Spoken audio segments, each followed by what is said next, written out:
Assalamualaikum warahmatullahi wabarakatuh. Alhamdulillahi rabbil alamin. Wabihi nasta'inu ala umurid dunya waddin. Wassalatu wassalamu ala asrafil anbiya'i wal mursalin. Wa ala alihi wa sahbihi ajma'in. Alhamdulillahi rabbil alamin. Kita makan dulu seperti biasa dengan doa sebelum belajar. Rabbis shrah li sadri wa yassir li amri wahlul 'uqdatam min lisani yafqahu qawli. Rabbi zidni ilma warzuqni fahma. Ya, jangan lupa juga ketika hujan turun ya, kita berdoa semoga Allah memberikan keberkahan dari hujan ini. Juga bukan justru hujan yang menjadi salah satu kerusakan ya, perusakan di entah di lingkungan rumah kita gitu, atau mungkin jika kita tidak terdampak mungkin di lingkungan saudara-saudara kita gitu. Baik, hari ini kita akan memulai tema baru sesuai judul dari video ini ya. Tapi sebelumnya kita mentadaburi satu ayat yang ada kaitannya dengan tema kita hari ini. Surat Hud ayat 6. A'udzu billahi minasyaitonir rajim. Bismillahirrahmanirrahim. وما من دابة في الأرض إلا على الله رزقها ويعلم مستقرها ومستودعها كل في كتاب مبين. Dan tidak satupun makhluk bergerak atau bernyawa di bumi melainkan semuanya dijamin oleh Allah, dijamin Allah rezekinya. Dia mengetahui tempat kediamannya dan tempat penyimpanannya. Semua tertulis dalam kitab yang nyata, Lauhul Mahfuz. Ya, ayat ini banyak sekali mufasir yang mentafsirkan. Tapi kaitannya dengan tema kita hari ini adalah bahwa Allah tidak menelantarkan kita gitu ya. Mungkin kadang-kadang kita galau gitu di usia berapapun, di usia 20 atau belasan, 30, 40, atau 50, atau 60 atau berapapun gitu ya.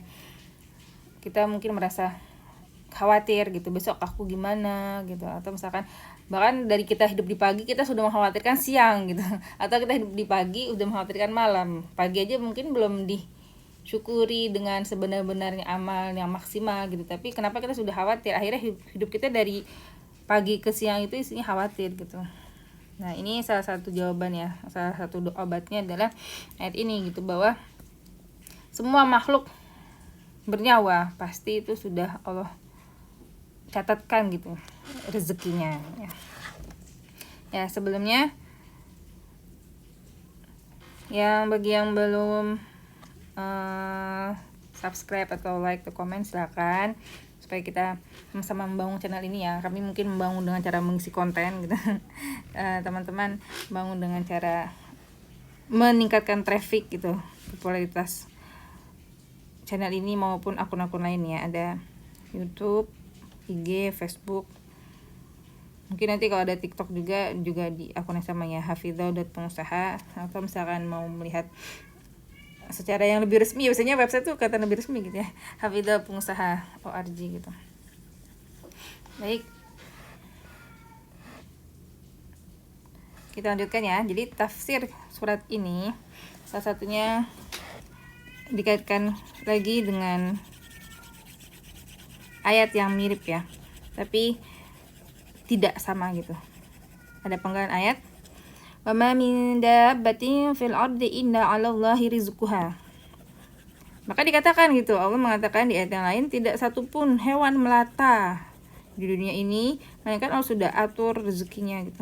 Hewan melata itu ibaratnya kalau kita misalkan pikirkan, mungkin itu hewan yang paling aneh gitu, atau misalkan paling dibilang hina juga itu relatif ya. Seenggaknya mereka itu bergerak atau berjalan menggunakan perut gitu kan. Hewan melata ya kayak cacing gitu atau ulet gitu, bergeliat gitu kan. Terus pakai perut buat jalan gitu. Benar-benar perut ya, literally perut, bukan ada kaki yang kecil gitu. Itu aja sama Allah tuh udah dikasih gitu rezekinya. Apalagi kita ya yang bisa melakukan apapun gitu, sampai mau pergi ke bulan, mau pindah ke Mars itu cita-citanya, itu pastilah udah ada rezekinya gitu. Satu lagi yang bisa di manusia khawatirkan tadi rezeki ya, yang suka kita bikin kita galau tuh rezeki. Yang kedua adalah maksudnya apa? Kematian. Nah kan yang lucu tuh nggak puasa takut mati. Atau misalkan kita takut misalkan ada qiyamul lail gitu ya, mungkin hal-hal yang merasa dirasa berat gitu. Qiyamul lail takut mati ngantuk. Ada nggak kayak gitu? Padahal sebenarnya Allah juga udah mengatakan gitu di ayat yang lain gitu ya. Walikulli ummatin ajal fa idza jaa ajaluhum la yastakhiruna sa'atan wa la yastaqdimun. Tiap-tiap umat mempunyai batas waktu, maka apabila telah datang waktunya, mereka tidak dapat mengundurkannya barang sesaat pun dan tidak pula memajukannya. Bahkan di ayat yang lain Allah mengatakan, walaupun kita bersembunyi di dalam rumah gitu yang mungkin safety banget gitu ya, kalau memang udah ajalnya bisa aja mati kan. Orang juga banyak yang meninggal di kamar mandi, yang kepreset meninggal gitu, nggak usah jauh-jauh di medan perang gitu, atau misalkan bagi yang mencari maisha gitu di jalanan gitu ya, walaupun ternyata kelihatannya maishanya tuh sangat mengerikan gitu cara mencarinya, tapi ketika emang udah ajalnya tetap aja mati, walaupun bahkan di kasurnya sendiri juga bisa meninggal gitu. Jadi kita nggak usah khawatir mau kita jungkir balik atau kita tetap tidur aja di rumah, tetap akan mati pada waktunya. Dan mau kita mengkhawatirkan siang dan malam kita, kalau memang Allah sudah jamin rezekinya gitu, nggak akan kemana gitu rezeki bahasanya kita ya sekarang ya. Oke, terus ngapain sih bahas kayak gitu? Nah, sesuai dengan tema kita hari ini, kita mau mencarikan jodoh untuk produk.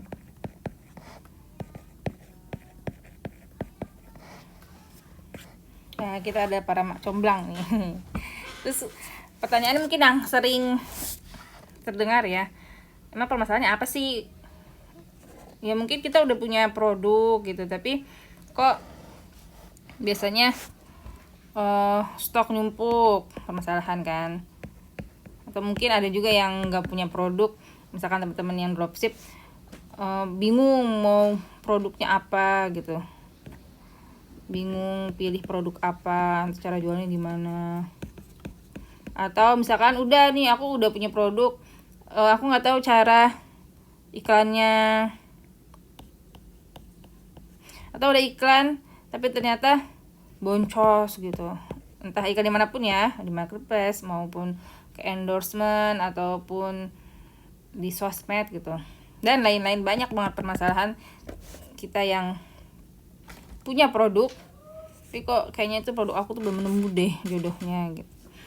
Nah ini mungkin ada step yang kita kelewat gitu, walaupun Allah udah mengatakan Allah tidak akan mengubah nasib suatu kaum sampai ia mengubah nasib sendiri gitu. Kita bilang, ini aku udah berusaha mengubah gitu, tapi kok nggak berubah. Bisa jadi cara berubahnya itu memang tidak sesuai dengan cara yang seharusnya gitu. Karena kan sebaik-baik amal itu adalah amal yang ikhlas karena Allah dan sesuai dengan sunnah gitu. Sunnahnya itu nggak cuman hal-hal ibadah aja, maksudnya ibadah semua hal ibadah ya, tapi bukan hal-hal ibadah makhdhah aja gitu. Ibadah-ibadah yang bukan ibadah makhdhah yang hanya kepada Allah, sholat, puasa, yang itu benar-benar urusan kita berdua dengan Allah. Tapi ibadah mencari ma'isyah dengan berjual ini juga ada sunnahnya loh. Nah bagaimana cara Nabi atau mungkin para salafus soleh itu sebelumnya juga ada ya.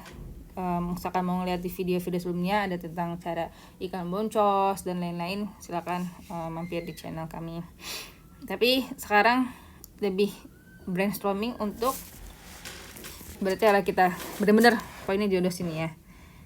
Emang gimana sih jodoh produk itu? Setidaknya ada 4 hal ya. 4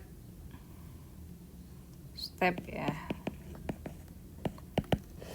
yang jangan sampai kelewat gitu. Barangkali memang jawabannya itu karena ini gitu kita belum berhasil. Yang pertama, gasnya doa nih ya. Kadang-kadang kita merasa, aduh aku udah ikut seminar segala macem sampai puluhan juta gitu, aku punya mentor yang keren lah pokoknya, dia udah sampai miliaran omsetnya per bulan atau mungkin miliaran per hari gitu.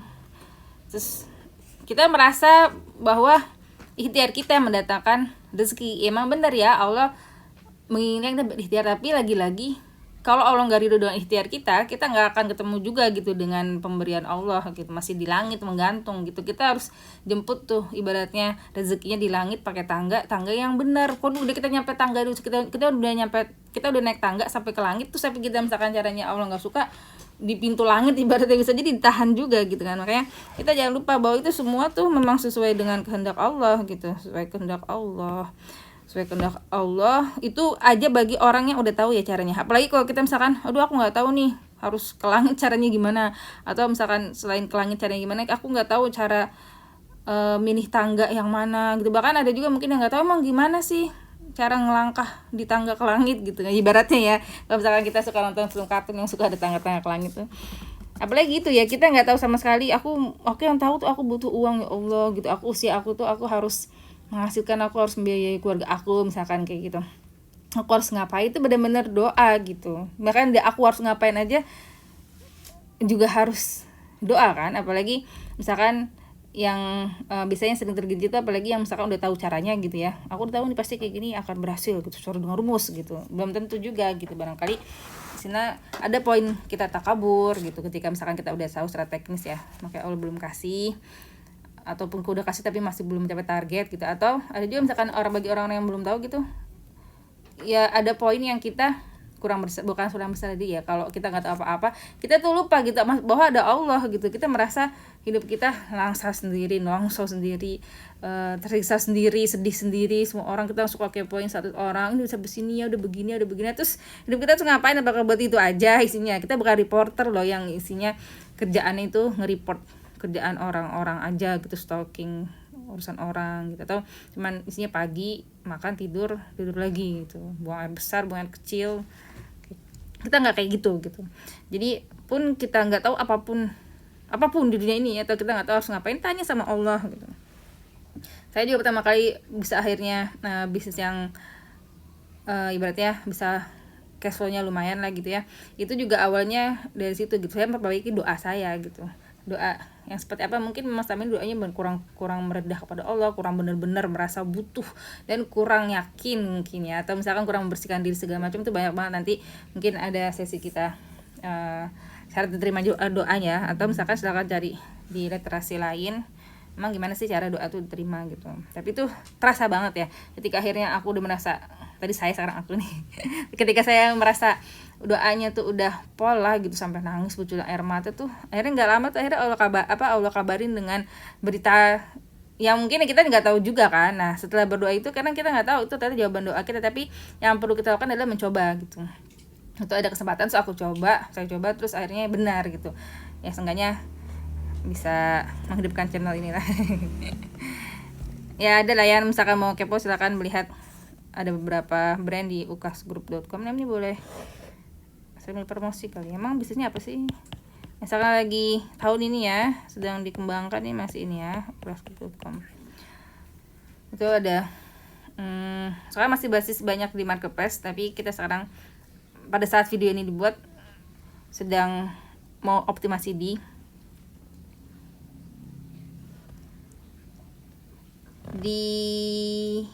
sosmed. Oke. Yang kedua,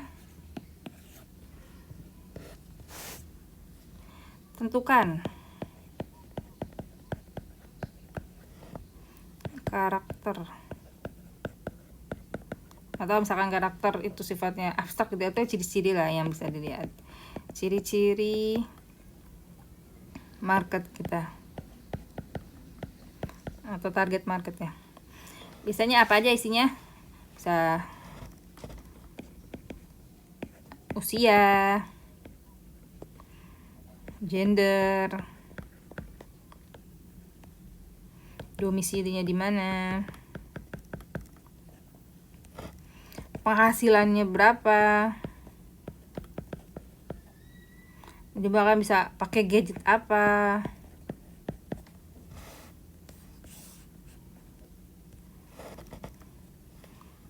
terus dia statusnya udah nikah apa belum gitu, status. Terus misalkan udah nikah mungkin punya anak berapa, kendaraan berapa, bawa kendaraan berapa, atau kendaraannya apa, itu kan juga saya. Jadi ini salah satu, salah banyak nih, salah 1, 2, 3, salah 8, 9. Jadi banyak banget cara kita menentukan, dan harus kita menentukan karakter market kita. Misalkan contoh di sini nih, misalkan kita jual produk, orang selalu yang aku sering dengar ya, selalu berpikir bahwa penghasilannya, aduh aku bikin produk gak usah mahal-mahal deh gitu, bikin jajanan yang murah-murah aja, 5.000 cilok dapat 10. Ya bener, kalau cilok oke, tapi aku udah ngebayangin sate ya, sate 5.000 dapat 10 tuh untungnya dari mana gitu. Wah, berapa kamu ngambil marginnya? 500 perak ya. Itu akhirnya oke, bisa jalan sesuai dengan tujuan kamu gitu ya, bikin bisnis yang murah. Tapi apakah akan bertahan lama dengan itu? Kalaupun bertahan, apakah kamu tahan dengan margin yang hanya segitu gitu?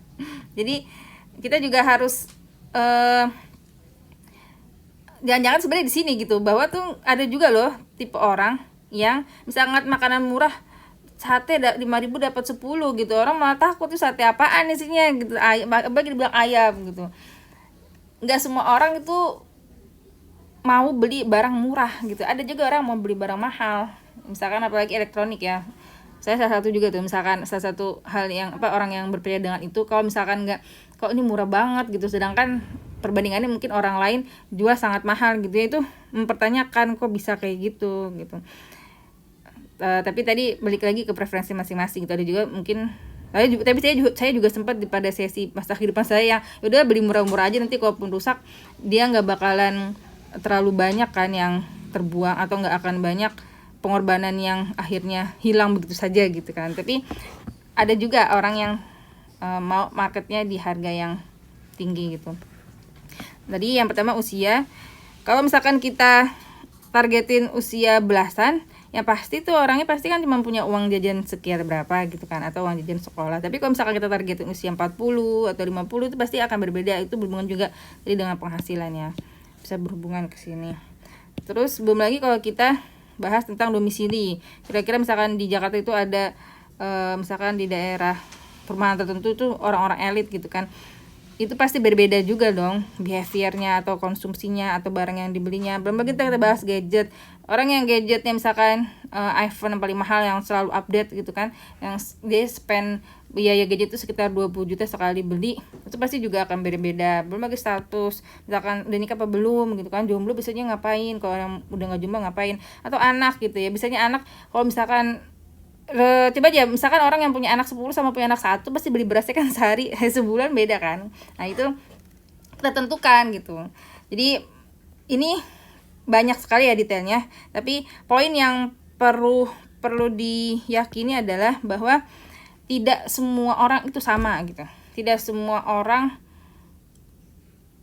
dompetnya sama, tidak semua orang keinginannya sama, dan tidak semua orang aktivitasnya sama. Jadi kita tentukan saja dengan produk kita. Misalkan kita produk mahal, saya waktu itu pernah lihat di online ada judulnya toko buku mahal, lucu banget ya. Saya kan toko buku murah ya, dia bilang toko buku mahal, mungkin emang dia marginnya ngambil mahal-mahal, tapi misalkan dia ngasih garansi atau original segala macam. Dan itu ada juga pangsa pasar yang aku mau mahal aja, nanti kalau misalkan murah berarti bajakan, jangan-jangan apa gitu. Ada juga seperti itu gitu. Jadi jangan khawatir bahwa kita punya ini, misalkan bagi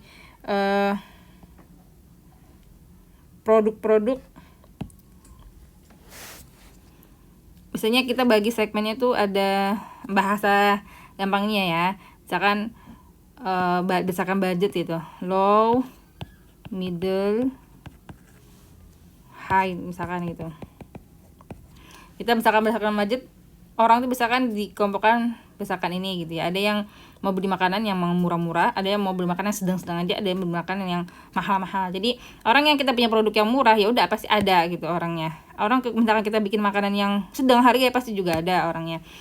Dan jika kita beli makanan yang tinggi harganya maka pasti juga ada. Jadi fokus kita hanya persiapkan aja produk yang bagus.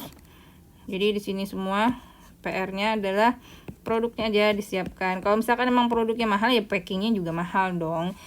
Misalkan produknya murah nggak usah mikirin packing gitu, orang juga malah heran gitu, kok packing mahal banget, barangnya cuma udah barangnya murah, terus mau semurah apa lagi bahan baku yang digunakan untuk bikin makanannya gitu. Jadi persiapkan saja sesuai dengan target market masing-masing gitu.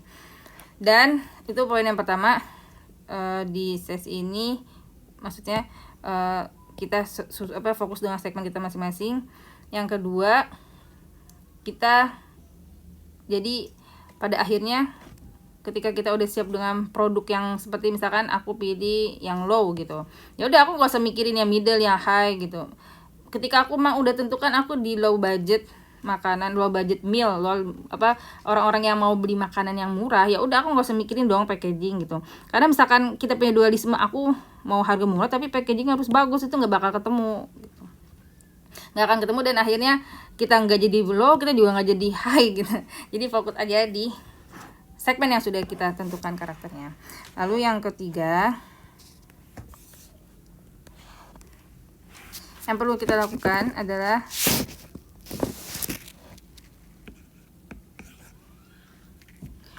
mencari tahu kriteria apa yang paling market sukai. Kita tadi ya, biasanya kalau kita ngambil yang high budget gitu, mereka mementingkan packaging, harus hygienis atau harus hygiene gitu ya, harus bersih, atau misalkan harus packing itu harus yang simple gitu, mereka nggak susah bukanya segala macam. Nah ini terdiri dari beberapa hal juga. Di antaranya yang pertama, mereka tuh suka, ketertarikannya apa, di bidang apa gitu. Dan misalkan ternyata orangnya tuh sangat memperhatikan kebersihan, biasanya itu pasti dia punya interest ke arah sana gitu, sifatnya bersih, higienis, terus steril kayak gitu. Lalu berikutnya bisa juga ini majalah, kalau misalkan zaman dulu masih ada majalah ya. Sekarang mungkin dia browsing podcastnya apa, atau dia langganan e-news ya sekarang ya, dia langganan berita apa. Itu juga membentuk pola pikir, dan kita juga sewaktu-waktu gitu ya, kita bisa masuk ke media-media mereka baca gitu. Lalu yang ketiga, mereka tuh tergabung di komunitas apa biasanya. Karena biasanya kalau kita berteman dengan seorang, pasti kita juga terpengaruh dengan teman kita kan. Komunitas itu juga bagian dari itu. Lalu salah satu yang juga penting ya, mereka bisa follow siapa sih. Sebenarnya agak mirip ya dengan komunitas, sama bedanya kalau komunitas itu kan bisa, kalau komunitas itu bisa lebih terbuka, dan mereka juga bisa melontarkan pertanyaan. Misalkan salah satu aku cara riset untuk ngeliat problem di suatu niche itu, aku masuk ke grup-grup Facebook misalkan tentang anak gitu ya. Oh misalkan di anak usia, itu juga anak juga harus lebih detail, misalkan anak usia berapa, mau anak baby born gitu ya, baru lahir, atau toddler gitu, itu beda sendiri gitu. Misalkan aku lagi poinnya di baby born, aku ngeliat anak-anak yang baby born itu, ibu-ibu baby born itu ngeliat permasalahan, suka pada nanya gimana sih cara milih pampers yang bagus supaya nggak bocor, atau misalkan supaya nggak ruam popo kayak gitu-gitu. Ternyata permasalahan di situ. Jadi bisa dilihat di dua hal itu bisa ditemukan bahwa orang tuh ternyata market suka pampers yang nggak bocor dan nggak bikin ruam popo. Nanti bisa jadi bahan. Pertama deh kita bikin dulu produknya kan, produknya yang tadi ya nggak bocor, dan juga kita bisa sebagai bahan marketing, ini nggak bikin ruam popo karena popok itu karena buat dari bahan bla bla bla kayak gitu kan, bisa banget gitu. Jadi tadi berhubungan dengan yang poin 1, kita tentukan karakter siapa sih. Kalau ibaratnya kita mencari jodoh gitu ya, aku tuh mau orang yang kayak gimana sih ibaratnya gitu. Aku mau orang yang gini, A B C D E F G H I J K L sampai Z gitu, banyak banget. Enggak banyak gitu ya. Bisa mungkin kita mungkin serealistis mungkin lah ya. Terus kita harus lihat juga, kenapa harus realistis, karena nomor 2-nya orang yang A sampai Z itu emang dia punya kriteria gimana, apakah kita masuk kriteria mereka gitu. Walaupun kita mau ngefans sama siapapun gitu ya, orang ter dan terlain-lain, apapun di dunia ini, apakah orang yang itu tuh juga menjadikan kita sebagai kriteria dia gitu. Jangan sampai jadi cinta bertepuk sebelah tangan ya. Karena yang bertepuk sebelah tangan itu pada akhirnya bikin broken heart.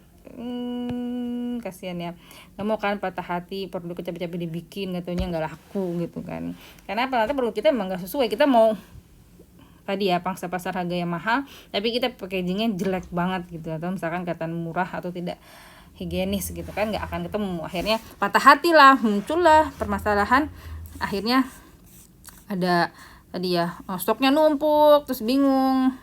Kalau misalkan bingung masih bisa diselesaikan, tapi kalau udah stoknya numpuk dan dia udah ngiklan sayur boncos gitu, bisa jadi emang masalah produknya gitu. Lalu yang terakhir poin nomor 4 adalah mereka ada di mana. Market lah ya, kita biasakan pakai bahasa marketing. Market tersebut ada di mana? Emangnya ada di mana aja kira-kira? Kita sekarang lagi bahas ya offline mungkin bisa ya, tapi oke, aku tulis aja offline. Misalkan mereka ada di offline itu ada di mana? Ada di pasar mana kek? Atau misalkan bikin pameran, mereka biasanya tuh mau datang ke pameran yang lokasinya di mana kek? Atau misalkan bikin tempat kopi gitu ya, biasanya tuh tempat kopi pinggir jalan yang seperti apa kayak gitu. Lalu berikutnya kalau misalkan di online jelas ya, misalkan ada sosmednya mereka ada apa, di mana, ada di IG kah atau di Facebook gitu. Itu kan semua berbeda-beda tuh, di TikTok gitu. Lalu misalkan ada juga loh orang yang sukanya tuh buka email, misalnya mungkin orang jadul atau misalkan orang luar negeri. Nah, ini ada suara anak bayi ya.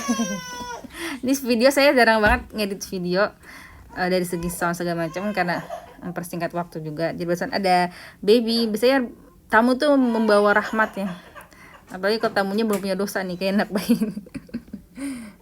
Lalu ada juga misalkan adanya suka ya, ada juga SEO ini kayak Google ya. Jadi ada juga orang apa-apa tuh ngeliat Google. Nah, itu kan juga bisa tuh jadi tempat kita buat tempat kita buat memasarkan gitu. Misalkan mereka cari cara membungkus makanan yang baik gitu, kita jual packaging, itu kan bisa kita bikin artikel, terus ujungnya di bawahnya atau ini loh, misalkan mau bikin packaging yang sesuai standar dan praktis, ada di sini, kita klik di sini. Atau misalkan kita langsung perkenalkan brand kita gitu. Lalu berikutnya ada lagi misalnya YouTube ya. YouTube ini, nah untuk teman-teman aku sekalian disclaimer. Jadi kalau yang belum tahu ya, sejak 2021 itu YouTube itu sudah mengklaim bahwa gak cuman orang-orang yang udah monetizing channelnya yang akan ada iklan. Jadi pun ini masih sedikit ya subscribernya, tapi kok tiba-tiba ada iklan gitu, berarti buat nyari iklan. Aku sebenarnya niatnya tadi awalnya nggak buat nyari iklan nih, tapi kalau aku lihat aku masih video sedikit aja tuh udah dibikin iklan. Daripada yang dapat duitnya akhirnya YouTube, mungkin ya akhirnya aku pasang juga. Jadi bukan aku yang pasang iklan, misalkan tiba-tiba ada yang wanita-wanita seks segala macam, itu bukan kami ya. Jadi memang sudah kuasanya YouTube gitu, dan di luar kuasa kami gitu.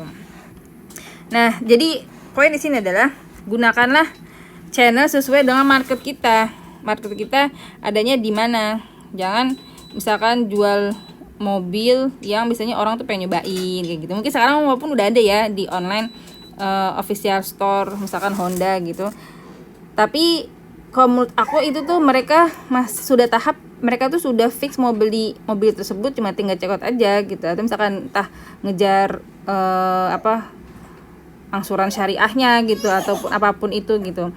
Tapi biasanya itu ada sesi mau coba dulu gitu kan. Biasanya ada di showroom, ada produk showcase-nya kayak gitu untuk produk-produk seperti itu. Atau misalkan tadi ya, orang-orang apakah nenek-nenek ada yang TikTokan, mungkin ada ya, tapi itu tidak merepresentasikan sekali secara jumlah besarnya gitu.